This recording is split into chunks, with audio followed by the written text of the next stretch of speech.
Most people still think Abu Dhabi is a slow and conservative real estate market. But what if I told you that Abu Dhabi is quietly becoming one of the strongest real estate investment stories in the UAE? Massive government spending, record population growth, mega projects, global capital inflows, and a long term economic strategy that is completely reshaping the city. In today's episode, I'm sitting down with a true Abu Dhabi real estate market insider to break down exactly what's really happening behind the scenes. We will uncover why population growth is accelerating, where real demand is coming from, which projects actually make investment sense, and how Abu Dhabi is positioning itself for the next 5 to 10 years of growth. So, if you want real data, real insights, and a real investment logic, not marketing hype, this episode is for you. Let's get it started. Welcome, Ioana Karadima. How are you? I'm very well, thank you. And thank you for having me in your podcast. Thank you so much for giving me your time again. So I've been receiving so many requests from the international buyers and the buyers from the investors from the Dubai as well. Now they are showing interest in Abu Dhabi real estate market. I do not know much, so that's why I requested you to come. So what is this happening that why Abu Dhabi is suddenly appearing on the radar of so many investors globally? Well, Abu Dhabi is shifting from a quite sovereign giant into, we could say, a global market leader, right? So it's not just about oil anymore. It's about capital preservation and sustainable growth, which is what investors really, really need. And with all the geopolitical instability that we see around us, Abu Dhabi is a safe haven in this region and globally. And the most important thing, it's backed by massive and one of the largest sovereign funds globally. So, of course, now it's not just to park your money here, it's actually to grow it in a highly regulated, transparent, as well as premium market. Yes, you are absolutely right. So we are seeing a clear shift where investors who traditionally invested in Dubai, now they are diversifying into Abu Dhabi's real estate market. What is driving this change now? Look, Dubai, of course, is a big brand on its own, right? And still it has amazing opportunities to offer. True. At the same time, though, it's been the freehold market started back in 2002, so we are already in the third cycle. So ultimately what happens is that they're shifting from an emerging market towards a mature market. It hasn't become mature as of yet, but it's heading towards that side. So a lot of investors that are looking for early cycle opportunities, that early equity or the easy equity seems that in Dubai has becoming more and more difficult. And that's exactly what Abu Dhabi is offering right now. The freehold market in Abu Dhabi opened at the end of 2018, beginning of 2019. So it means it started after the COVID, you can say. Or approximately the same time. Yeah. So ultimately, for an investor, that's where he is allowed to enter at the early stage of the market. And of course, we have seen that already being recorded in the kind of the transaction. So in the last 5 years, your international investors grew by 12 times, and approximately 80% of the sales value growth came from both expats as well as international investors. So we actually see the pattern now changing into Abu Dhabi's real estate and where the international funds are actually redirected. So it takes me to the next question, that how does Abu Dhabi's sovereign wealth position it uniquely in the global market? You see, Abu Dhabi becomes the capital of the capital, right? So in fact, is ranked number 1 as the world's top city for sovereign wealth fund capital. And it manages already $1.7 trillion. $1.7 trillion. Exactly. And of course, you have big backers like ADQ, Mubadala, Abu Dhabi's investment authority.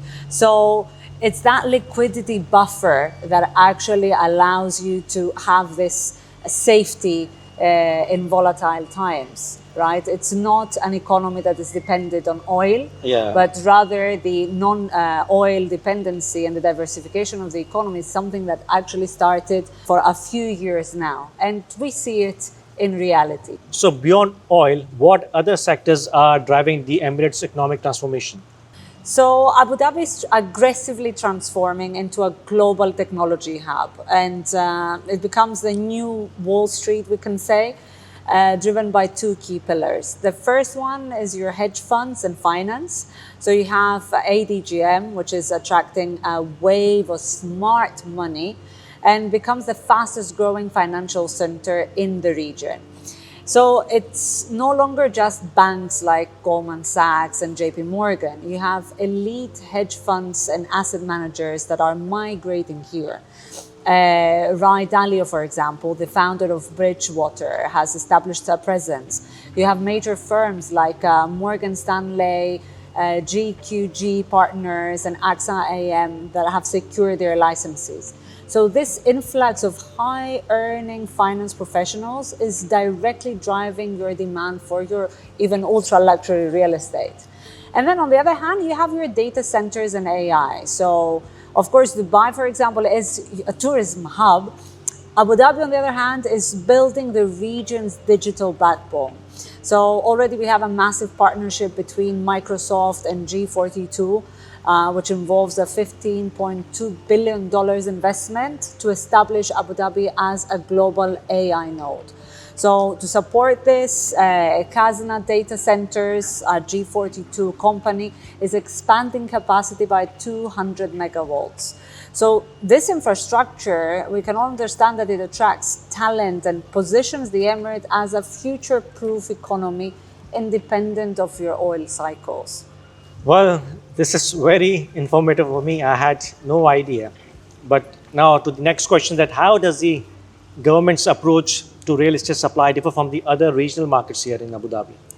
Well, they have a very strategic supply management. It's not a free-for-all development that we see in other regions or in other areas.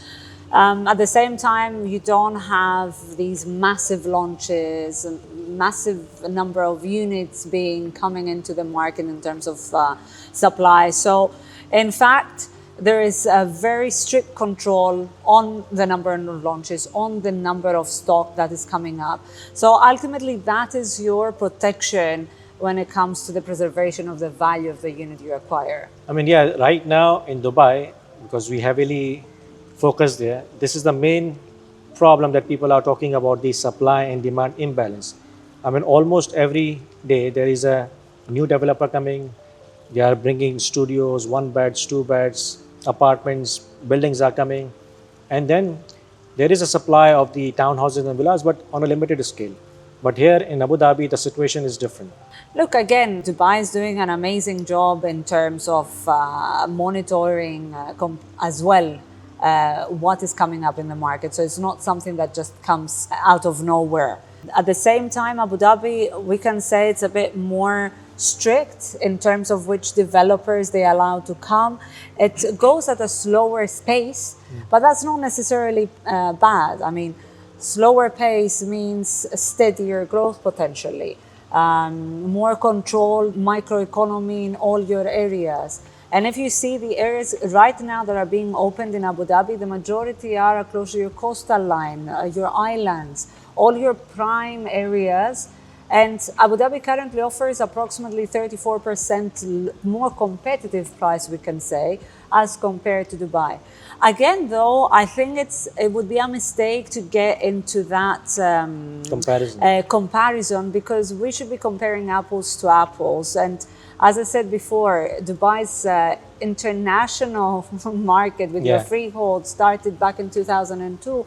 Abu Dhabi just started the proper freehold at 2018, 2019. So we're talking about 6 years versus the mid of the third cycle already. So it would be unfair to get into that comparison. Each market has a lot to offer. In Dubai, maybe you have to be more strategic on which options you choose. Abu Dhabi now is your early equity. So it's a very good opportunity for people who have already invested in Dubai and they want to diversify their portfolio to actually start looking into Abu Dhabi to get that early cycle opportunity. I mean, I absolutely agree with you, because now is the opportunity. There are still good opportunities available in Dubai real estate market, but as a first-time buyer or as an experienced investor, you have to be very careful. Who are you investing with? What locations are you investing at? So, I mean, Dubai has proven itself. They have done so many projects now. They have got the D33 economic agenda. They have got 2040 vision. What do we have in Abu Dhabi's real estate market? You have the Abu Dhabi 2030 plan that has already, it was published back in 2007. So again, we need to understand that Abu Dhabi didn't just wake up one day and decided to enter the real estate market, diversify their economy. It's something that they have been planning and working on it for a long time, and now actually we have started seeing the fruitful results. Already, as we mentioned earlier, you have a non-oil dependent economy, right? The diversification is already there. In fact, on an annual basis, your non-oil GDP surpasses your oil GDP. And quite interestingly, for the first time on Q1 of 2025, it was the first time that on a quarterly basis, your non-oil GDP surpassed your oil GDP. So ultimately, that kind of diversification is what creates your job opportunities. It's what creates Abu Dhabi as destinations. So it creates, as a domino effect, your demand for housing. So you mentioned that the demand has increased. So if you can tell me who are the nationalities or who are the people from what countries people are investing in Abu Dhabi's real estate market these days? The good thing about Abu Dhabi is that, again, even the nationalities that are investing are quite diversified, which for an investor, that means that the pool of potential resellers or buyers in the secondary market or your tenants are actually diversified. So, of course, Indians are there, you have Russians as well, Jordanians, Syrians are buying. But what is quite interesting is that you see some nationalities that might not necessarily be on your top 10 in Dubai, actually being in the top 10 in Abu For Dhabi, example? like Azerbaijanis or Kazakhstanis. Really? So we have seen the Russian-speaking areas or countries actually, Investing heavily. choosing Abu Dhabi as their first choice. So I mean, there must be so many people from UK must be buying here as well. Exactly. UK, France. Also, we have, if we go all the way on the other side, Chinese are also buying. True, Chinese, yes. So, I mean, what specific policies do you think or reforms have played the biggest role in attracting foreign investors in the past 3 to 5 years? Well, of course, you have, as we mentioned earlier, the freehold law that became updated in 2019, the golden visa, which is also existing in Dubai. Then you have the civil family court and the inheritance law that Abu Dhabi was the pioneer in changing and making it even more non-Muslim friendly, right? As well, you have now the DARI system, which is What system? The DARI system is your real estate transactions and registration system. Similar to what we have RERA in Dubai and your DARI is It's the the same platform. like DLD.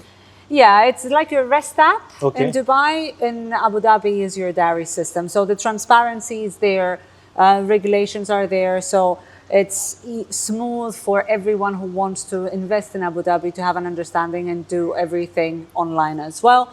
And then, of course, you have your ADGM super jurisdiction with the expansion on Reem Island as well as including Al Maraya Island now under the English common law as well. So, you mentioned about the diary or DARI. DARI system. So, is it same like DLD or the Dubai REST app where you have got all the information? Correct. You can check the project status. Correct. You can inquire about the one property, or you can check about the rental status or how much you can increase the rental. Exactly. So your DARI application, because it's an application that you download, is exactly the same like your REST app Okay. in Dubai. So yeah, you can see the professionals that are involved in real estate. You can see any new projects that are coming up, register, you see it on the DARI system. As you mentioned, all the reports of construction of existing projects are there, and many, many more. It's your whole ecosystem that is digitalized through that platform. So one more thing which I wanted to ask, that Dubai is investing heavily into the infrastructure. Every day we see something new is happening. But what about Abu Dhabi? Because Here the demand is increasing. So soon we're going to see demand for the infrastructure upgrades. So what Abu Dhabi is doing now? Well, Abu Dhabi is actually behind major projects that even Dubai is benefiting and all the Emirates. I will begin with the recent completion of the expansion of the Zayed International Airport. Now they have announced already a satellite terminal that will increase the capacity of the airport. Okay. Then, of course, you have the Etihad Rail and the high-speed rail, the bullet train. Bullet train.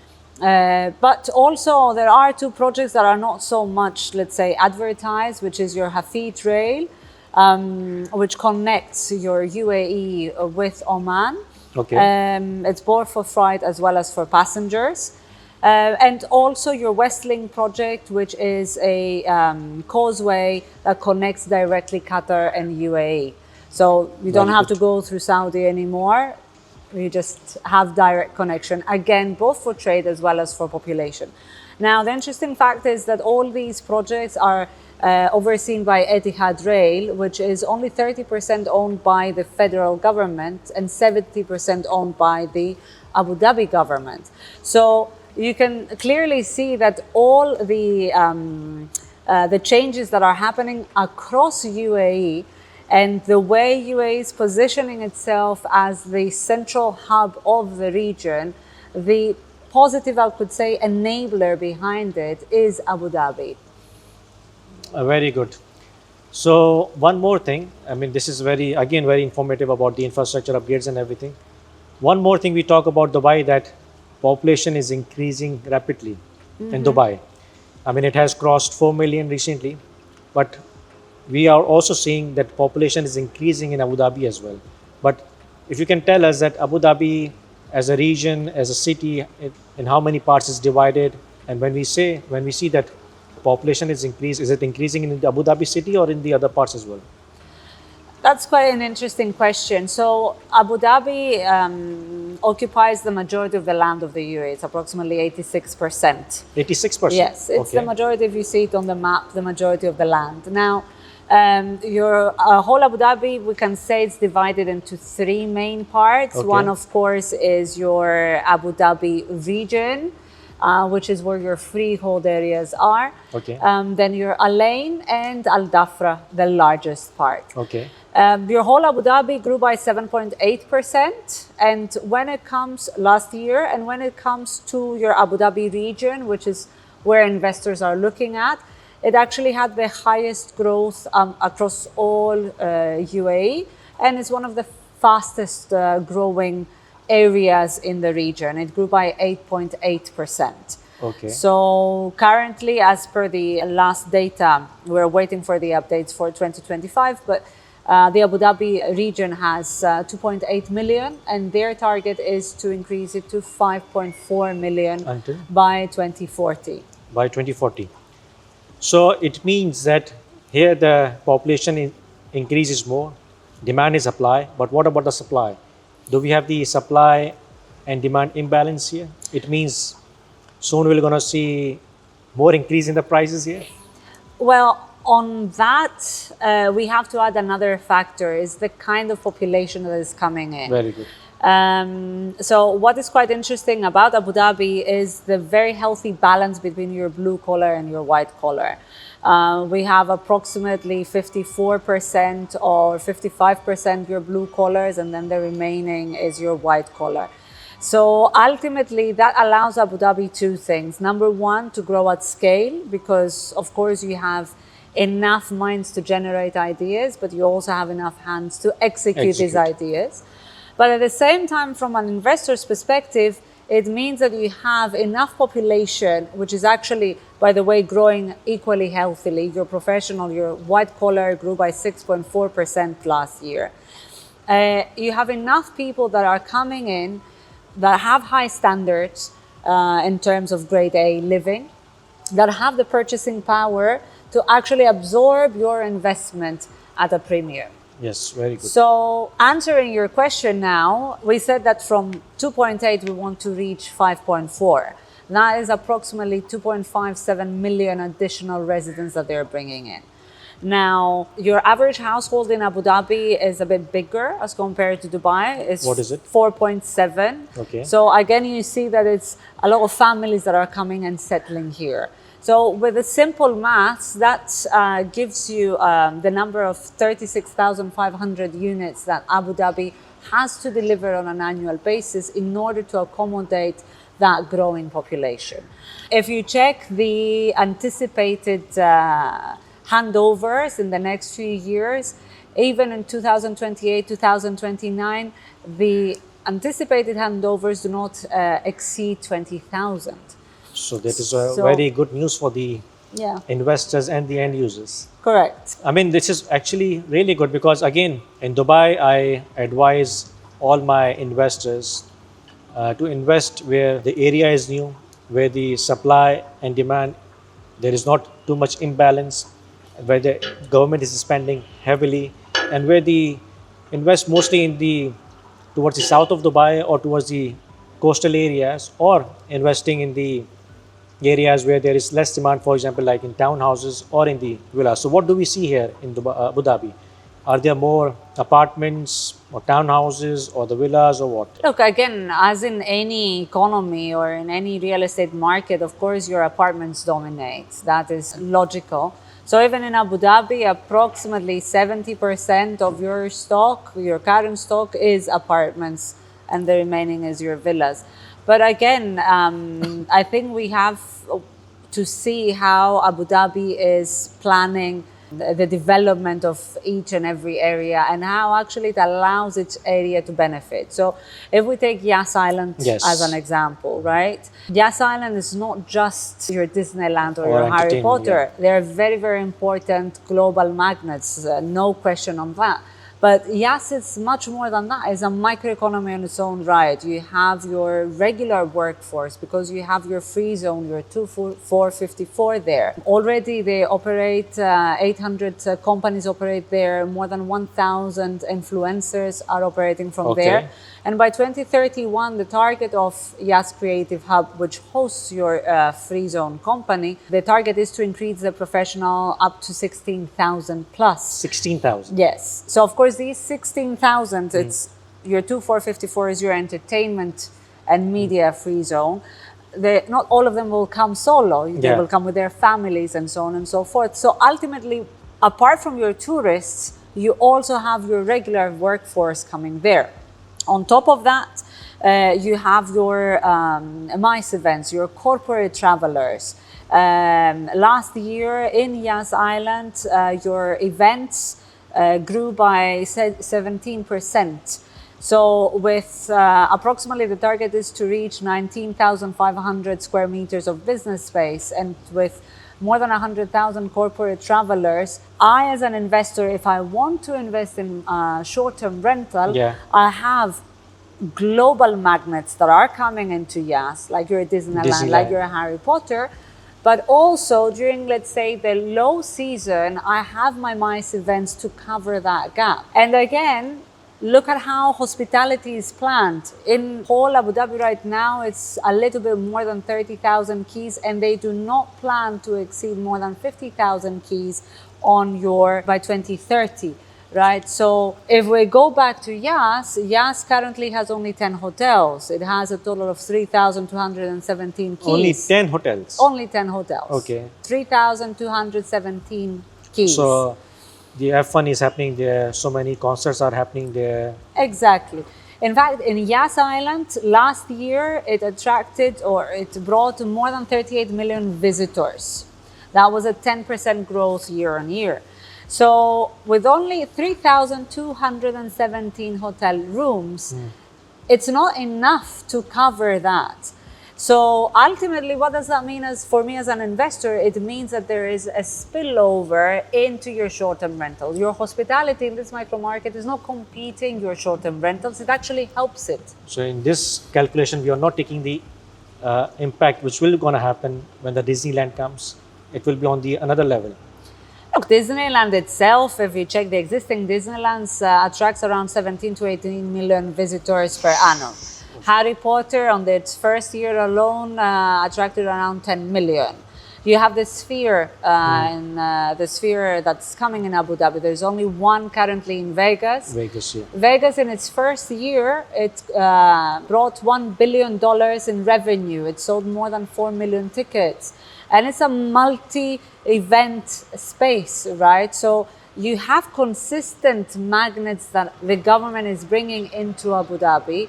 So, of course, with all this visitation, especially if we're talking about Yas, I call Yas the Orlando of the Middle East. Okay. And the government has already forecasted that by 2030, half of your visitation of Abu Dhabi will be coming from Yas itself.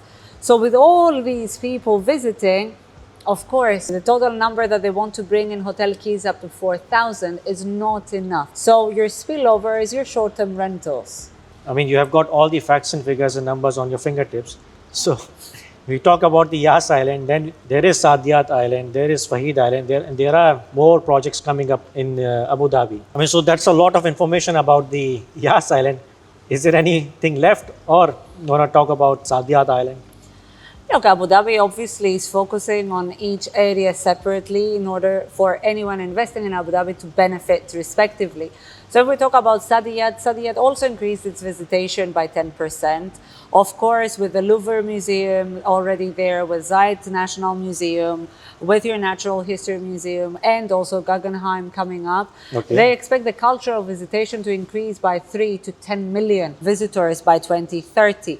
So apart from that, you also have the first Esports Island, which is coming in Raha. First Esports Island. Esports Island, Okay, yes, that it's is a new. fully integrated area with your boot camps, arenas, studios, only 200 keys hotel there.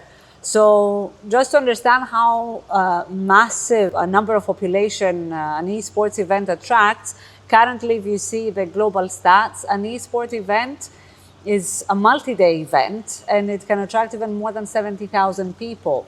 The majority of which are actually non-local residents. It has a huge following. So again, Raha area is 86% occupied. So again, there is your spillovers in the areas in the vicinity. So Abu Dhabi is very, very strategically placing each different area certain magnets that will attract global attention. Yeah, I mean, it is attracting global attention, but it is good for the whole region, in my opinion. For example, people, when they used to come, tourists, when they used to come to Dubai, they used to stay here for, let's say, 3 to 4 days. But now with Abu Dhabi, with Dubai, with Rasul Khaimah, I think the whole stay could be for like 7 to 8 days minimum, which is good for the whole region. 100%, and I think you're bringing up a very important point. Usually people tend to compare. They compare Ras Al Khaimah to Dubai, Dubai to Abu Dhabi, and vice versa. But ultimately, we need to understand that UAE is one country and all the Emirates are working together. True. And there is no way a single city can keep competing in the global spectrum of countries. So even from the infrastructure projects perspective, what we see is that UAE is, and all the Emirates together, are moving towards a unification. So ultimately, I believe that in the future we'll be talking about UAE. We'll not only be talking about Dubai, we'll not only be talking about Abu Dhabi. And also the kind of infrastructure projects that are coming in each Emirate, you see that they differ.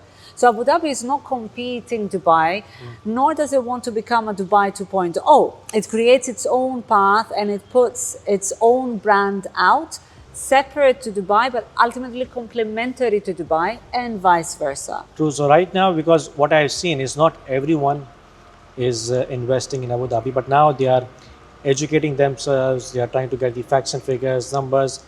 It's a different market altogether. I think it's easier for people to start understanding Abu Dhabi exactly because it doesn't have the plethora of all the developers that we have in Dubai. But at the same time, it's very easy to pinpoint where your opportunity lies. True. So, I mean, I think it's a very interesting for me, and and I've seen so many real estate agents have started investing in Abu Dhabi because they know the numbers, what is happening, what they have seen, what happened in Dubai a long time back, might soon start happening in Abu Dhabi, right? Yeah, as we said at the very beginning, Abu Dhabi now is your emerging city. It gives you that early entry equity that investors are looking for.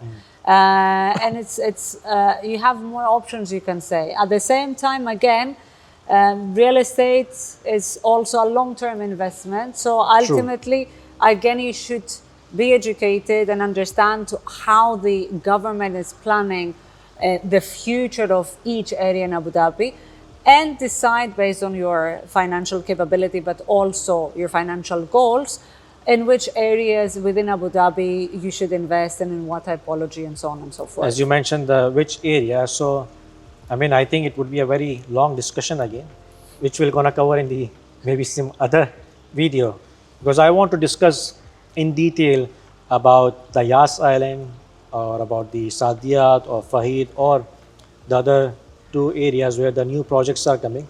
But we'll start from the Yas Island in the next episode. So is there anything you want to add right now? Because it has been really informative for me as an Asian, and I'm sure people who would be watching this video, it would be really informative for them, because what we see right now on social media is about only few projects which agents are selling, and we see only few projects on the internet, but people do not know much about the importance of certain areas, facts and figures, numbers, population growth, or most of the people, I'm sure, they do not know that Abu Dhabi, if they see Abu Dhabi as a big city, but they do not know that it's divided into 3 parts. So is there anything which you want to add? Well, as you mentioned, yes, we only tapped on the surface. There is a lot more things that we can discuss and cover. I wholeheartedly believe in Yas as one of the top destinations within Abu Dhabi. And I would say, no matter the area you choose, make sure that it is a microeconomy on its own right, because ultimately it gives you as an investor options. So it's not just either or. Yes, does offer that. It's, as I said, a microeconomy. You have the option of short-term, long-term. I mean, for the Yas, I want to record a separate video, because I've seen the presentation which you have done. So it needs a complete different video. Do you agree? Yes, let's do that. So I think we have covered almost everything, from the government initiatives, from the why people are moving, the population growth, the demand and supply, the financial sector, the government strategies. Is there anything which is left right now? No, I would say just what I have mentioned earlier, that for investors that have already invested in Dubai, for example, or in Ras Al Khaimah, or for investors that are looking into UAE, I think Abu Dhabi offers a very, very good opportunity to diversify their portfolio and ultimately be privy of, the advantages of an emerging market that is coming up, in order to not put all their eggs into one basket. And that's actually what serial investors are doing, right? True. So yes, I think it covers almost everything. So thank you so much, Ioana, for educating me. I'm sure whoever will be watching this, they will get the best information which is available right now on the social media, on the internet right now. So guys, I'm sure this information would be very beneficial for you. It is for me. If you have got any questions related to Abu Dhabi real estate market, my number is there. Her number would be on the screen as well. So you can message any one of us. So thank you so much for watching. Thank you so much. And I'll see you guys in the next video about Abu Dhabi or some good projects in Dubai. See you. Take care.